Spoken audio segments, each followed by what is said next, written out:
বিশ্বকাপের মঞ্চে আরেকবার দুর্দান্ত আত্মবিশ্বাসী পারফরম্যান্স দেখালো বর্তমান বিশ্ব চ্যাম্পিয়ন আর্জেন্টিনা। গ্রুপ পর্বের শেষ ম্যাচে তুলনামূলক দুর্বল প্রতিপক্ষ জর্ডানকে ৩-১ ব্যবধানে হারিয়ে শতভাগ জয় নিশ্চিত করেছে আলবিসেলেস্তেরা। দলের এই জয়ে রাজধানীর বিভিন্ন স্থানের মতো ঢাকা বিশ্ববিদ্যালয়ের টিএসসিতেও উচ্ছ্বাসে মেতেছেন সমর্থকরা। মশিউর রহমানের আরেকটি রিপোর্ট। বিশ্বকাপের মঞ্চে আরেকটি আত্মবিশ্বাসী পারফরমেন্স দেখালো আর্জেন্টিনা। জর্ডানকে ৩-০ গোলে হারিয়ে গ্রুপের সেরা দল হিসেবে নকআউটে পৌঁছেছে বিশ্ব চ্যাম্পিয়নরা। আর এই জয়ের আনন্দে উত্তাল ঢাকা বিশ্ববিদ্যালয়।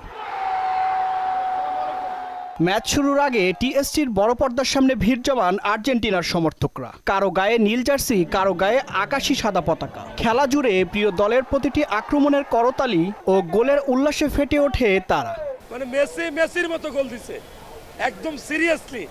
এরকম গোল কিন্তু সবসময় হয় না। মেসি ছাড়াই 2 গোল দিয়েছে। মেসি নামছে এত কোনো ব্যাপারই না 1 গোল দিতে। কারণ আমরা এবার ফাইনালে আর্জেন্টিনার সাথে প্রতিপক্ষ হিসেবে খেলতে চাই।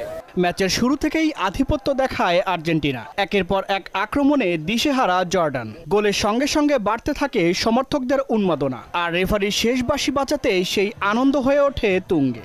প্রিয় দল জয়লাভ করছে, অবশ্যই ভালো লাগছে।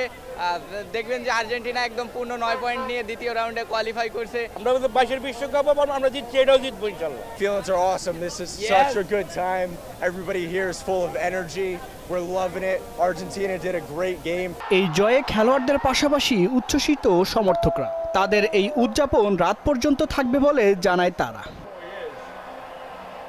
জয়ের উদযাপনও ছিল ভিন্নতার ছোঁয়া। বন্ধুদের সঙ্গে ছবি, ভিডিও ধারণ, স্লোগান আর পতাকা নিয়ে আনন্দে মেতে ওঠে আর্জেন্টিনার সমর্থকরা। কয়েক ঘন্টার মধ্যে টিএসসি প্রাঙ্গণ পরিণত হয় আর্জেন্টিনার সমর্থকদের মিলন মেলায়। ইনশাআল্লাহ আশা করা যায় যে ওদের যে খেলার মান আর্জেন্টিনার, যে এবারে বিশ্বকাপ নেওয়ার সম্ভাবনা বেশি। না জিতে দেয় একটু পচাইতে পারতাম, যেহেতু জিতে গেছে এখন আর কিছু বলার নাই। আমি পচানি খাইছি পুরো। মেসি আবার কাপ ধরবে, এটা আমি দেখবো হইলো হিসাব। আগামী ম্যাচে আরো ভালো খেলতে হবে, কারণ সামনে প্রত্যেকটা ম্যাচ তো নকআউট ম্যাচ।